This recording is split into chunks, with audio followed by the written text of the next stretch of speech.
Bienvenidos a la mesa de trabajo número 10, que es acerca de la historia del arte. El día de hoy nos acompaña nuestra compañera Cristina Jimena Rosales Regosa. Un fuerte aplauso para ella. El día de hoy nos va a presentar su tema titulado El rostro de la sabiduría, la autorrepresentación de la princesa Antonio en Lehrtafel de Battaina. Esta relación. Ponente cuenta con 15 minutos. Bueno, buenas tardes compañeros, profesores y público en general.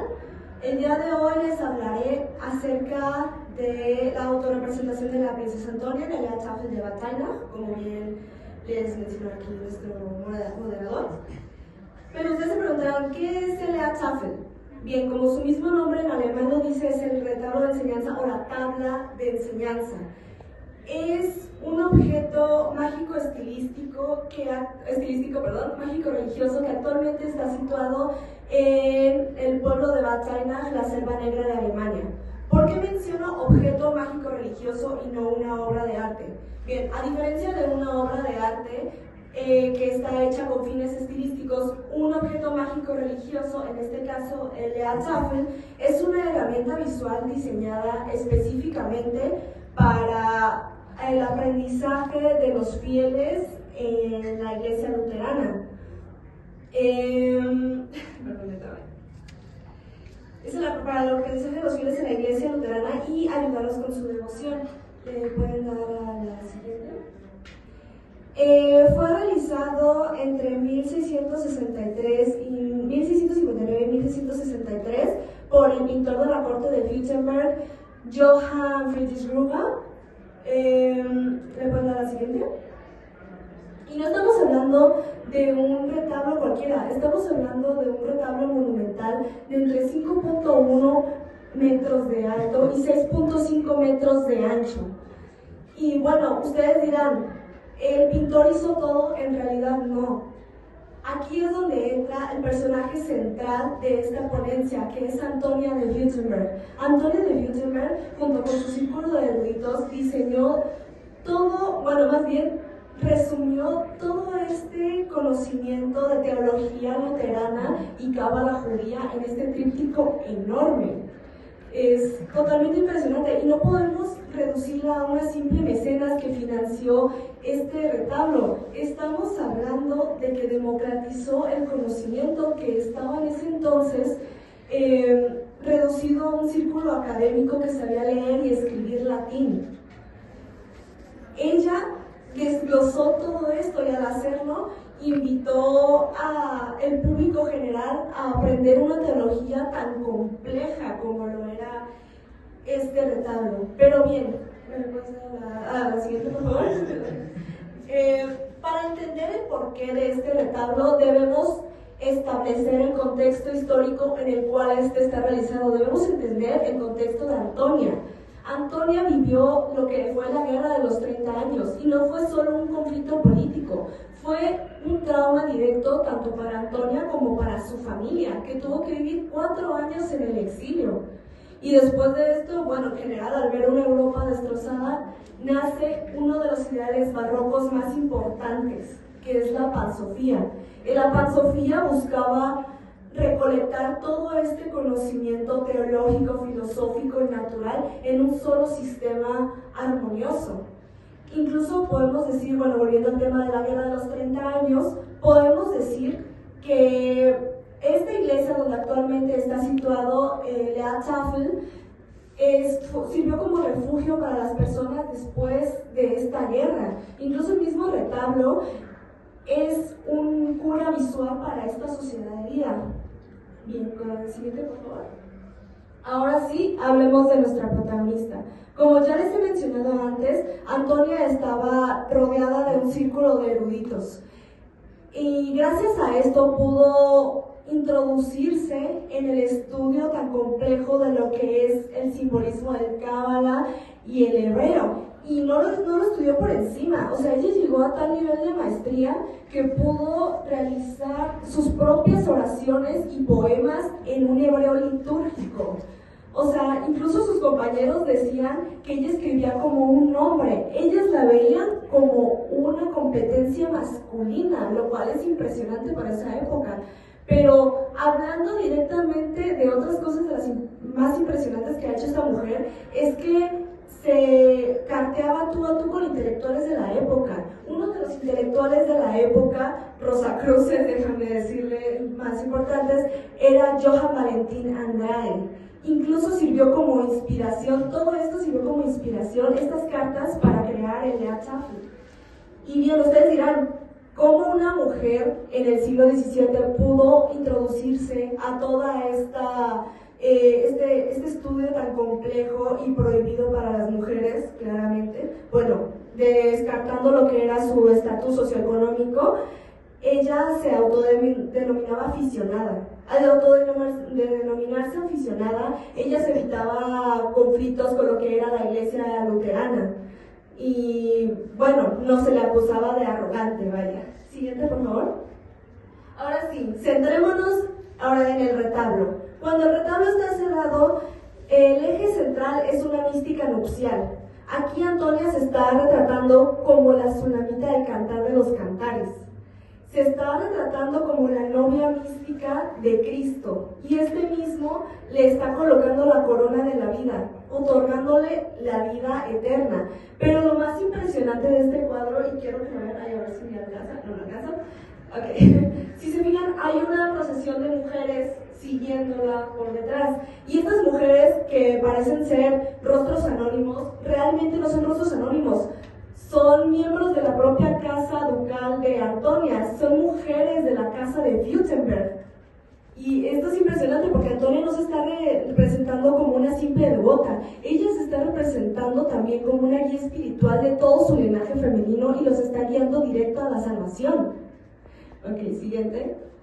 Otro de los puntos importantes es cuando se abre el retablo. Cuando se abre el retablo hay dos paneles laterales que representan dos escenas bíblicas muy importantes, que es el Antiguo y el Nuevo Testamento. Desde el hallazgo del niño Moisés en el Nilo hasta la huida del niño Jesús en Egipto. Y aquí lo más impactante es que ambos niños comparten una identidad. Ellos están compartiendo la identidad, el rostro de la propia Antonia de Württemberg. Y esto puede parecer un discurso narcisista de parte de ella, pero no, ella está representando su propio renacimiento del alma. Incluso en la misma manera en la que está hecho el retablo, representa esta purificación del alma o renacimiento del alma, que tienes que desde afuera purificarlo para entrar a una profunda unión mística en el interior. Ok, continuamos. Y llegamos a una de las partes que sinceramente más emocionan, que es el mapa sefirótico. El Lea Tafel despliega a nosotros este mapa, y donde se representan las 10 sefirot o emanaciones místicas del Cábala. Y es que Antonio y sus maestros no se basaron solo en rumores, utilizaron fuentes eruditas directas. Utilizaron incluso el tratado Portae Luz del cabalista Joseph Ilcatilla, perdónenme si lo estoy pronunciando mal. Lo utilizaron como un plano arquitectónico para este diagrama. Y sin embargo lo que vemos no es una simple copia, estamos viendo una profunda hermenéutica cristiana. Antonio está reinterpretando todas estas emanaciones como una verdadera escalera de ascenso. Es una herramienta de meditación hecha milímetro a milímetro para que el espectador eleve su alma desde lo terrenal hasta la fuente mística. Estamos hablando de una apoteosis, estamos hablando no solo de la apoteosis del espectador, sino de la misma Antonia, que si se fijan al último, ahí está, también se está representando, ella está representando el propio ascenso de su alma. Ahora, siguiente, por favor. Bueno, es una comparación para que vean un poco la pintura con el árbol de la vida del Cábala. Siguiente. La feminización del Cábala. Aquí Antonia hace un cambio radical de género. Transforma un sistema sefirótico tradicionalmente masculino en figuras femeninas. Y aquí encarna las virtudes cristianas. Lo más impactante aquí es que Yesod, es la novena Séfira, tradicionalmente tiene una fortísima connotación fálica y masculina. ¿Y qué hace Antonia? Donde el lugar donde debe de estar Yesod, se implanta a la mujer del Apocalipsis situada en una media luna y le implanta su rostro. Ay, Dios mío, es que está bastante impresionante. Y al ella misma representarse como la mujer del Apocalipsis, está convirtiendo un símbolo esotérico masculino en un acto de pura creación femenina. Estamos hablando de que está desafiando directamente al monopolio masculino. Es, wow, impresionante. Siguiente, por favor. Llegados a este punto, les hablaré un poco de la hermenéutica del cuadro. ¿Por qué Antonia decidió poner un conocimiento hermético tan complejo en un retablo público y no hacerlo en en un tratado latín académico? Bueno, como bien les decía al inicio, ella buscaba la democratización de este conocimiento tan complejo. Ella utilizó imágenes religiosas para representar y enseñar a los laicos que no sabían leer ni escribir latín cosas tan complejas como era el sistema divino. Y bueno, aquí se divide en dos partes. Está hecha tanto para estos laicos, como bien les venía diciendo, como para personas expertas en el Cábala. Y aquí estas personas tenían una revelación esotérica profunda. Y también se plasma la esperanza mentalizada de Antonia, que es la Nueva Jerusalén, donde el conocimiento y la fe unen a una comunidad. ¿Continuemos? Para las conclusiones. Debemos dejar de ver a Antonia de Württemberg como una simple mecenas que financió este retablo. Ella trascendió el rol pasivo para convertirse en la verdadera arquitecta intelectual y mente conceptual de este cuadro. Y el Erzapfel de su declaración de Agenza es una prueba física y monumental de la capacidad intelectual de las mujeres en el siglo XVII. Y es que también rompe barreras entre lo judío y lo cristiano, entre el laico y el experto, y también, sobre todo, entre lo femenino y lo masculino.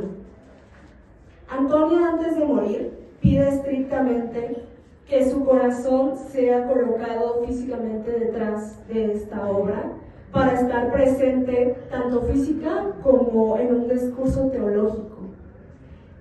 Y es que el Erzapfel de Weizsäcker no solo es un mapa para la sanación, es en su forma más pura el rostro de la sabiduría, el rostro de una mujer que se atrevió a cuestionar y a reinterpretar un sistema místico por sus propios ojos, a través de sus propios ojos. Muchas gracias.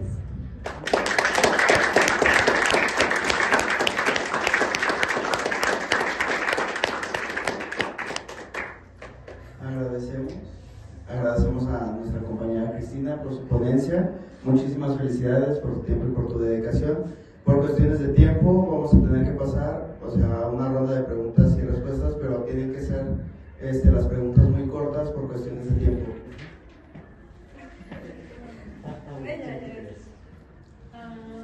Bueno, antes que nada, muchas felicidades y muchas gracias. Y yo te quisiera preguntar, como brevemente, como germanoparlante, ¿cómo crees que... ¿cómo ves la influencia del lenguaje alemán en su obra? La influencia del lenguaje alemán, bueno, además de que Württemberg está en Alemania, creo que también es una clave de identidad directa para identificar el retablo, porque hay muchas personas han realizado mapas sefiróticos y retablos monumentales, pero creo que en específico lo que es el lenguaje alemán es lo que, o la lengua alemana es lo que le da identidad justamente a este retablo.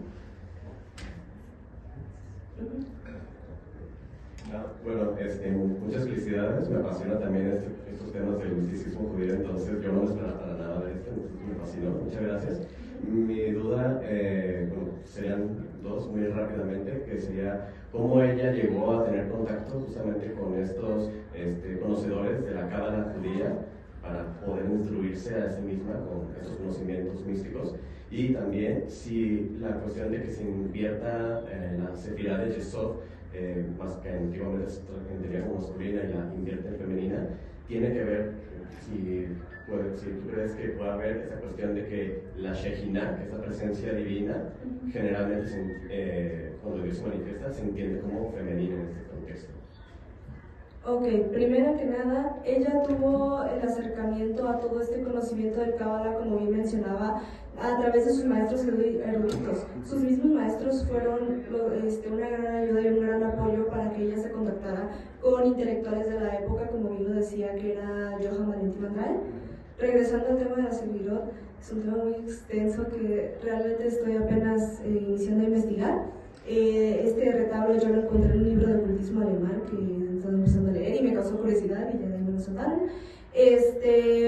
No he tenido un conocimiento más profundo en el Cábala, sin embargo, puedo decir que esta misma feminización tiene que ver mucho con esta idea que ella tenía de dar su propia opinión científica al respecto. Ella no buscaba como romper el sistema masculino, pero sí buscaba dar su opinión científica a través de algo tan complejo como el Cábala y mencionarse a sí misma aficionada para poder hacer esto.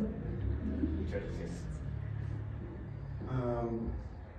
Bueno, por cuestiones de tiempo, no sé, ahora sí que ya no se permite alguna otra pregunta. Sammy, yo sé que querías hacer una pregunta, pero por cuestiones de tiempo, ok, por autorización del doctor Aldo Arias. Sugerencia.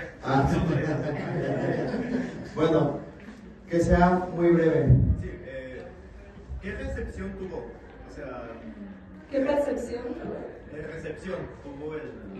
Ok, bueno, como bien lo mencionaba anteriormente, ella se autodenominaba aficionada justamente por este tema para no ser interpretada como arrogante o como que quería dar su opinión científica. Entonces, básicamente tuvo una opinión positiva, aunque hay muchas fuentes en las que realmente, muchos eruditos de la época sí cuestionaron claramente un cambio radical en el Cábala de lo masculino a lo femenino. Sin embargo, no se tomó tan al mal, una, por su estatus socioeconómico, dos, por ¿cómo se autonombraba ella? Bueno, sí, un fuerte aplauso a nuestra compañera.